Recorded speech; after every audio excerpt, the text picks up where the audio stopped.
Up on DTNS, Google catches a major iOS exploit in the wild. MacBook Pros banned from airplanes worldwide.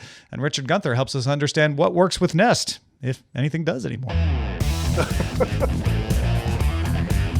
This is the Daily Tech News for Friday, August 30th, 2019 in Los Angeles. I'm Tom Merritt. And from Studio Feline, I'm Sarah Lane. Happy Labor Day weekend from Cleveland, USA. I'm Len Peralta. And I am today's show's producer, Amos. Yeah, Roger Chang has the day off. Amos, no longer an intern, full on producing the show today. Thank you, Amos, and welcome. It's good to have you. We're also welcoming our guest, Richard Gunther. Richard, thanks for joining us, man. It's good to have you here today. I am so glad to be here today.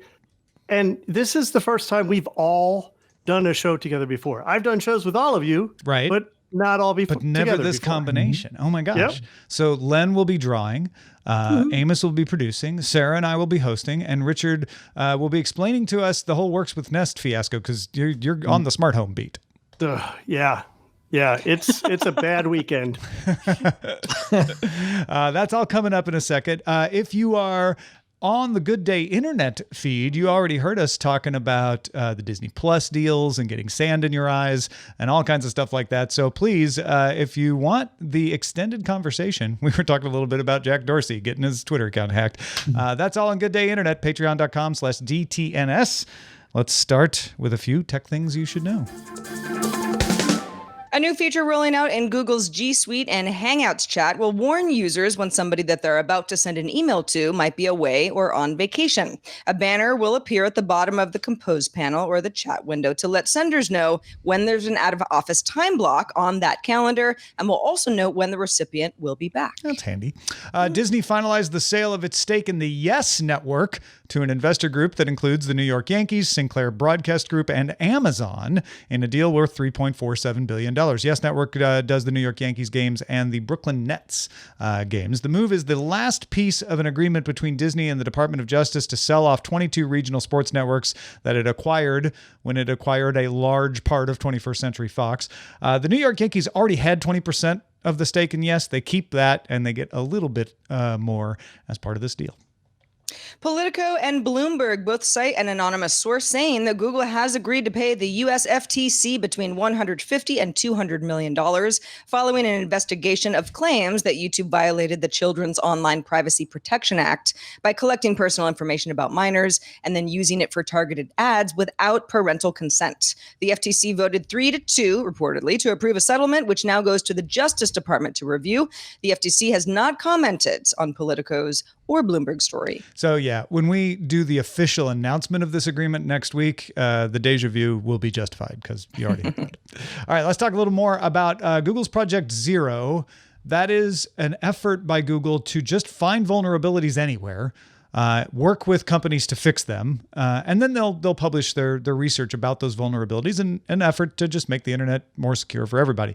Google's Project Zero publishing research about an attack on iOS that seemed to be in the wild from at least 2017 until February of this year. It was in January that Google's Threat Analysis Group, or TAG, discovered compromised websites out on the internet. So this is a bad one. A lot of times these things are theoretical or they're in the lab. This one was in the wild. It was being exploited. These websites, if you visited them, would install malware on an iOS device without your knowledge. Simply visiting the website was enough to get infected. You wouldn't know, you wouldn't have to do anything. There was no best behavior to prevent it. Ian Beer wrote that on the Google Project Zero publication about this, wrote that the attackers used 12 separate security flaws in combination to pull off these attacks. Most were bugs within Safari. These were zero-day bugs. They were not bugs that had been discovered and not patched or anything. These were new bugs that no one else was aware of. The malware could access your location info, your contacts, even your passwords stored in the keychain, and relayed it to a remote server every 60 seconds. TAG passed the discovery to Apple on February 1st. Apple patched the vulnerability in iOS 12.1.4 on February 7th. So if you don't have iOS 12.1.4 on your iOS device, you need to get it now. Google did not publish which websites were infected. They did say the sites receive thousands of visitors a week.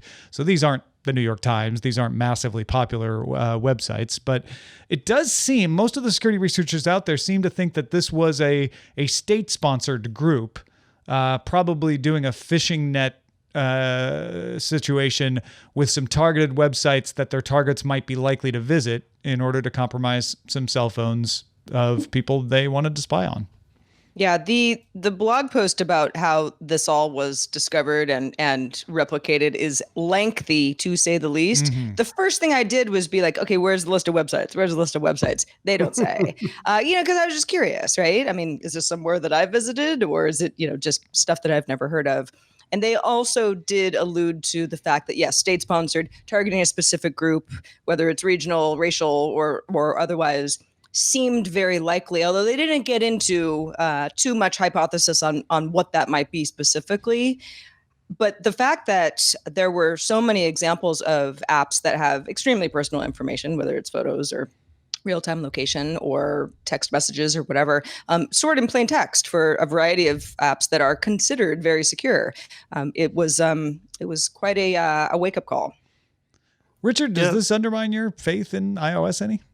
I don't think it undermines my faith, but it is eye-opening, right? I mean, we have this false belief that on our iOS devices we're safe because they're walled gardens and the apps can't talk to each other. And this is just one of those things where it's like, you know what? Maybe you should be careful in every device you use and everything that you're doing when you're connecting to the internet.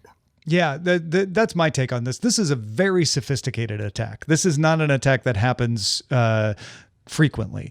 And it is a reminder that there is no such thing as 100% security. Yes, iOS does a lot of really good security practices to get you closer to 100% security, but nothing is 100%. And when it's not 100%, that means there's a percentage chance that you can have something like this happen.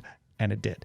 The good news, if there is any good news here, is that Google Project Zero, or at least the threat analysis group, caught it, got it to Apple. Apple fixed it fast within a week, and patched it up. And so you can patch your device if you haven't already, and make sure you're not affected by it. It doesn't sound like these are websites that people would be likely to visit by accident, or at least most people anyway. At the World Artificial Intelligence Conference, Didi Xuxing CTO Zhang Bo announced that the company's autonomous vehicles will start carrying ride-hailing passengers in the Zhejiang district of Shanghai. The free service will feature 30 different vehicle models capable of level 4 autonomous driving, that's the top level, but will include a human driver. The company received permits to test a self-driving fleet from the Shanghai government this week, plans to roll out the service to Beijing, Shanghai, and Shenzhen by 2020, and then service outside of China in 2021. Yeah, I mean, we're getting more and more of these. They all have human drivers, for the most part. We haven't heard of anybody just, setting these loose on unplanned routes anywhere. But it's interesting to see the approach of Didi being the Uber of China, right? In fact, they even bought Uber in China, is saying, we're going to start in a neighborhood. And then we'll expand to most of Shanghai, and then we'll expand to other cities. So I don't know. Does this make you think that we're getting closer to these becoming something that everybody can take advantage of? No, I mean, I think it's definitely coming. I think the question is, like, how... I guess what's going to be the tipping point? What is the threshold that they have to meet in terms of safety or reliability or being able to handle exception cases that people are going to feel comfortable in this? Have any of you had an opportunity to drive in a self-driving vehicle yet? I have not. No.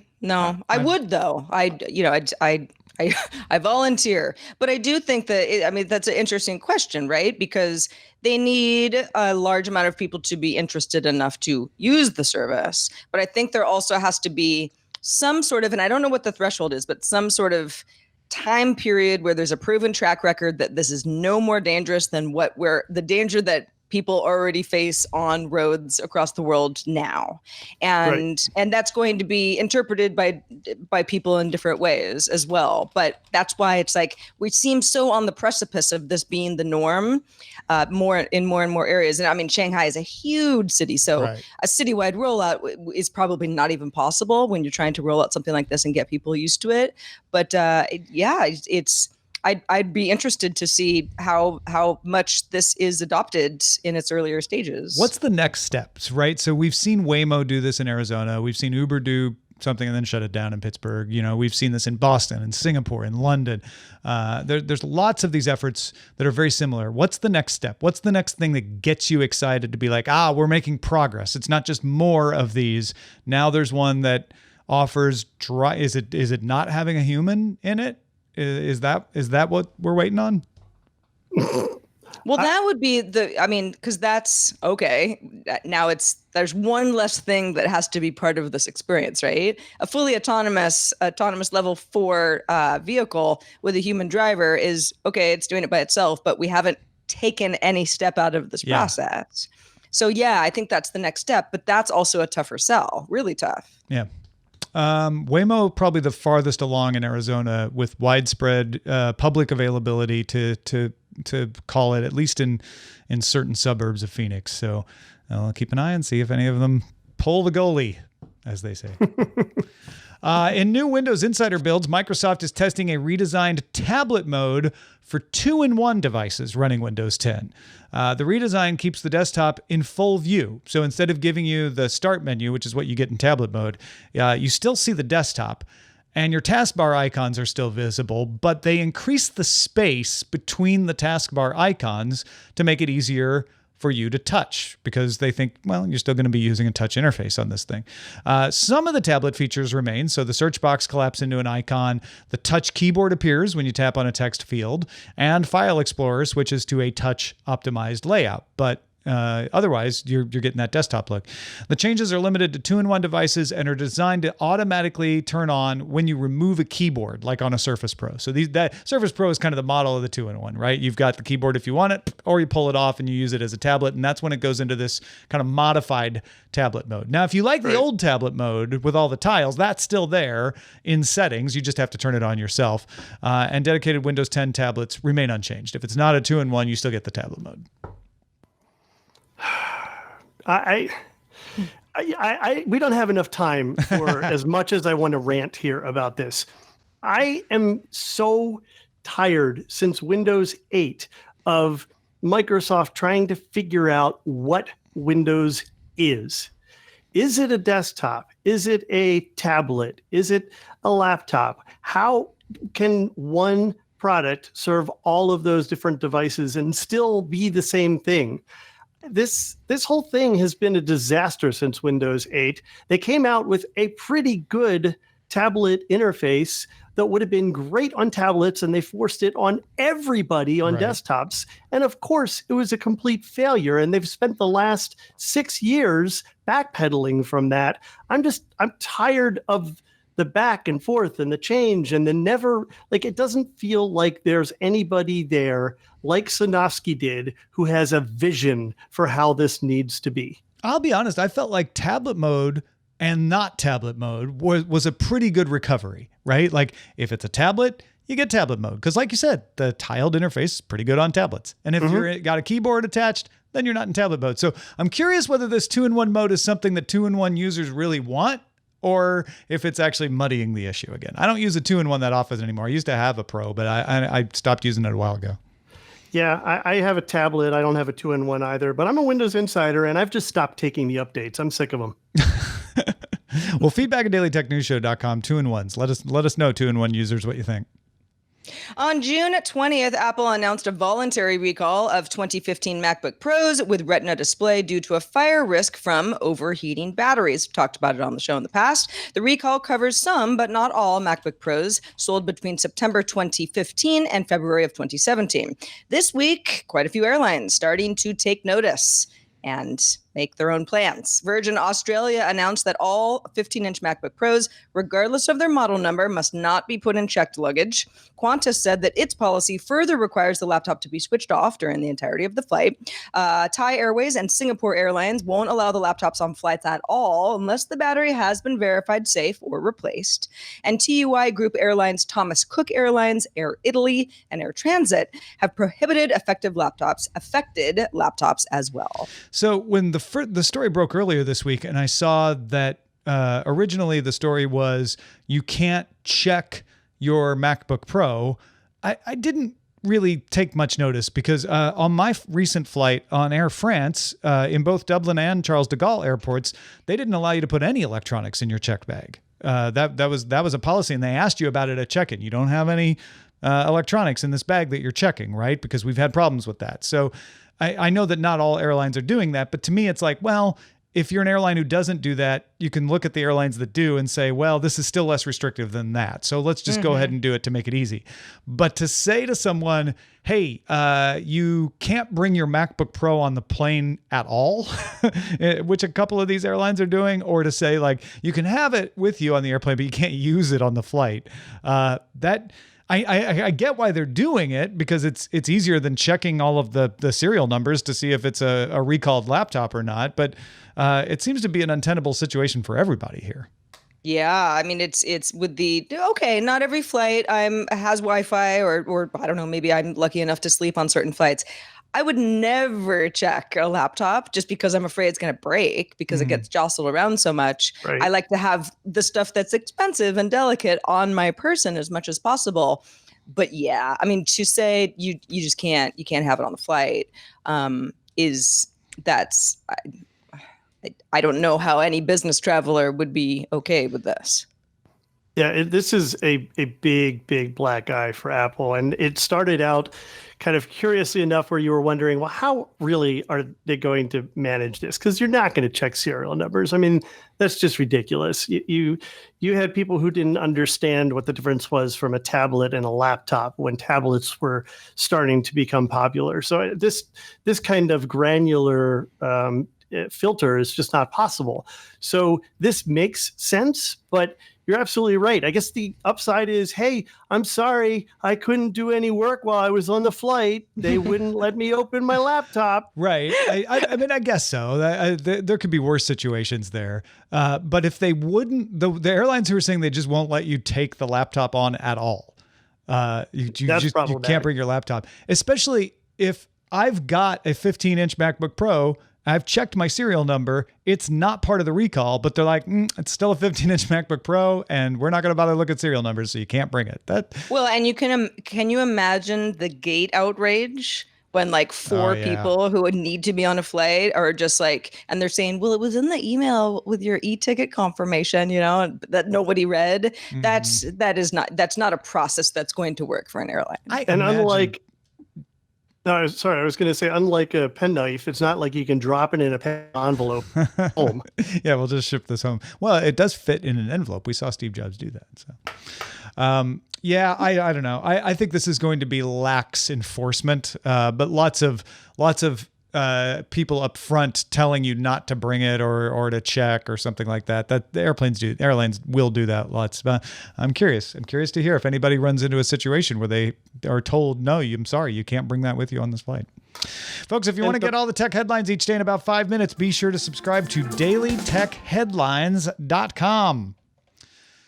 All right, we've talked before about Google's fraught situation with Works with Nest and how they're trying to wrestle Works with Nest into the Google Assistant land. I get what the goal is, Richard, which is eventually they just want Google Home and Google Assistant and all that to be all of their smart devices, whether they're Nest or not. How did we get here? What's going on?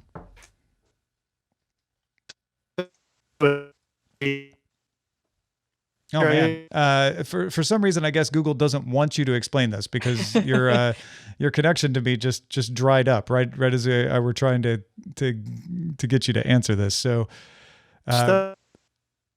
Richard, if you can reconnect or turn off your video, let's see if that works. Well, it was fine up until right now. Yeah, it was fine until we asked him about Works with Nest, and I have a Nest camera on this network. This is Google toying with us. Well, we'll give you some of the background. And Richard, if you can hear us, once you can hear us, just pipe in. Basically, Works with Nest launched in 2014 to integrate Nest with other products. So do things like lights flashing on your smoke detector, your CO2 sensor. When your car gets home, the temperature of your Nest thermostat would adjust automatically, or up or down as you're leaving. It would, it could turn the air conditioner up so it's not running while you're not there. Appliances optimized, operation time based on energy supplier info. Ceiling fans syncing with thermostat to save AC, third-party apps display and control thermostat. But as DTNS listeners know, Google announced earlier this year at Google I/O that Works with Nest would end on August 31st. That's tomorrow. That is tomorrow. So take it from there, Richard. Where are we now? Yeah. So basically what's happened is, in the meantime, Nest has really been pushing their customers to switch their accounts to Google accounts. Now, if you've already done this because you've been in your Nest app, then you really can't come back from that. And we'll talk a little bit about what that means. But if you haven't done it and you have other things connected to your Nest ecosystem through Works with Nest, you don't have to do this conversion. You don't have to migrate your account to the Google account. So just decline to do that and make sure that all the things that you want connected to your Nest ecosystem are connected. And you can do that just by going into settings in Nest and looking under Works with Nest, and it'll show you, and it'll be things like IFTTT and maybe a Harmony remote. If you have a hub, it might be connected like Wink or Lutron or Insteon. These things will all stop working if you disconnect them. And if you disconnect them after August 31st, you won't be able to reconnect them. So that's even what if the you leave your Nest is. account. Works with Nest isn't going away. It's Works with Nest. New editions of Works with Nest are going away. Does that make Exactly. Okay. Exactly. No more integrations, no more connections. So it's really important that you keep the things connected as we go from the 31st to the 1st, so that when you're past that deadline, then everything will still keep working the way you might want it to. Now, if you're an IFTT user, you may already have received a notification from them telling you, don't do this because it will break. Now, you might be wondering about other integrations, like maybe you use your Echo devices to adjust your thermostat. Google has actually worked with Amazon to ensure that if you did already move over to a Google account, then it will still be able to control your thermostat, and it will be able to access your cameras. But it won't be able to do everything that you were able to do before through your Amazon Echo devices. So that's something to keep aware of too. And some of those capabilities may kind of deprecate over time. It's likely that the companies that manage these things are at some point in time just going to say, well, why are we still supporting this? Yeah. Right. So I'm trying to simplify this. If you have connections through Works with Nest, don't change anything, because after tomorrow, you won't be able to change them back, because that would be considered a new connection. Right. But at some point, aren't they going to, at some point, don't you need to move to a Google account to get new features and things? Or is it going to be a trade-off where you're like, well, I want this new thing that they only offer if I have a Google account, so I'm going to have to lose IFT because that's not supported? Or is it a waiting game where eventually all your features will migrate over to the Google account and you're just waiting for that day? I think it's a waiting game, but this is where I feel like Google really fell down, because they didn't give the vendors who provide these services and products enough time to figure out how to migrate. And frankly, they didn't even give their own development teams enough time. A lot of the things that people like to do with these integrations between their smart home products is that, okay, let's say my thermostat knows that I'm away. Well, I'll use IFTTT then to trigger that if I'm away, then do some other stuff in the house. that capability to know whether your thermostat thinks it's in away mode or home mode, Google doesn't offer that anymore. It's not there. So a lot of the capabilities that Google might offer just aren't up to speed with what you could do today. And that's why there's so much outcry. Eventually, yeah, it'll probably get there. And they said that they're working to improve things like their version of routines, just like Amazon's Assistant has, and more robust integration capabilities to mirror what you had before. But this is early days. So my advice is that if you keep things the way they are, keep stuff running as long as it can. And when you get to that point where, you know what, I only have one or two things that are still useful with Works with Nest, and now Google does offer the ability to hook up all these other products and make my homework smarter all through my Google, my Nest Hub, which is what they call the old Home Hub, then you can go ahead and make that switch. It's just, we're not there yet. And I guess if you have a connection that you really, really want, get it working tonight. It's your last chance to add a new one, right? Yeah, exactly. And who knows about tomorrow, right? It says that it ends on 8/31. Now, usually what companies do is that means midnight, the furthest time zone that they support on that last day. But just to be safe, I would advise people to take a look at it tonight. Maybe tomorrow it won't be too late, but by the holiday, you're not going to be able to make these changes anymore. Why? If I can put in and ask a question, why are they doing this? Why the change? Because security and privacy.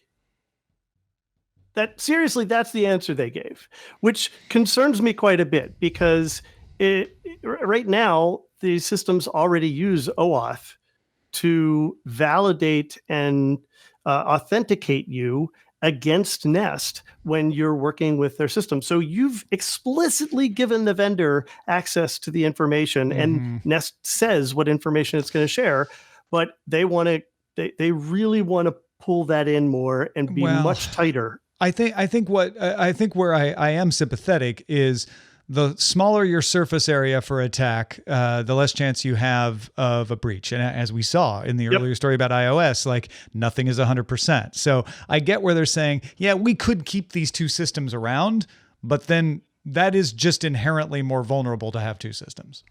Yep. No, you're absolutely right. And it's also inefficient, right? At some point, they needed to figure out how to integrate these. I just wish they had done it a little bit more, I don't know, elegantly.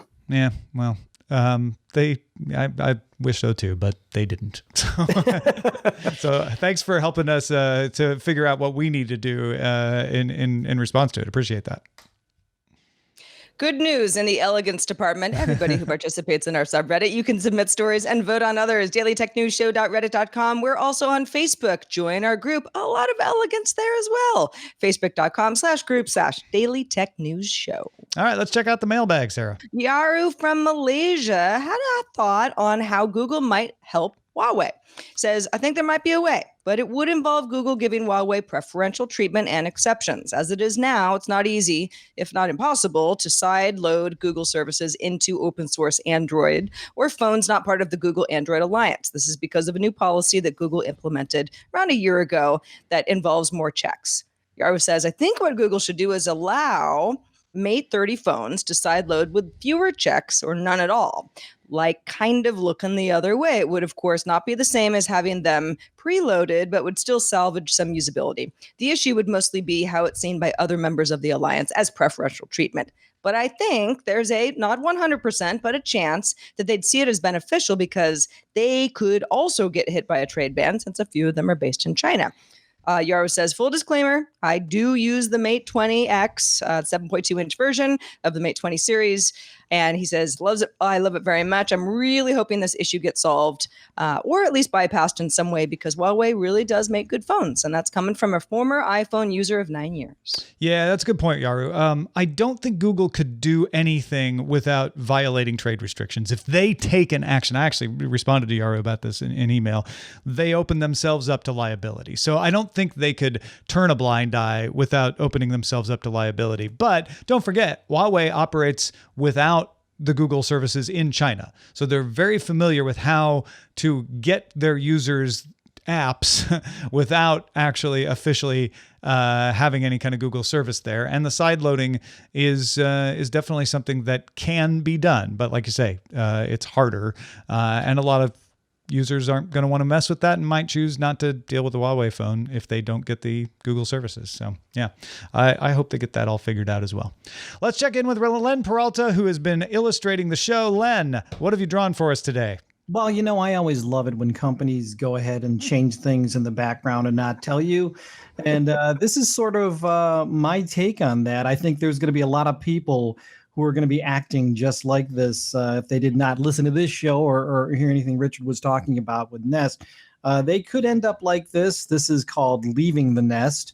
It's an image of Google taking away Nest from a little gentleman who is freaking out, saying, "No take, nothing works." So there you go. That is that's called Leaving the Nest. And if you are one of my Patreons at patreon.com/Len, you have this right now. You can go and download it, or if you want to go the old-fashioned way, you can go to lenperaltastore.com and just purchase it. You're going to get a lot of Nest users buying this. I have a feeling. Oh yeah, this is great. I love this. I love this, Len. I hope so. Thank you so much. I appreciate it.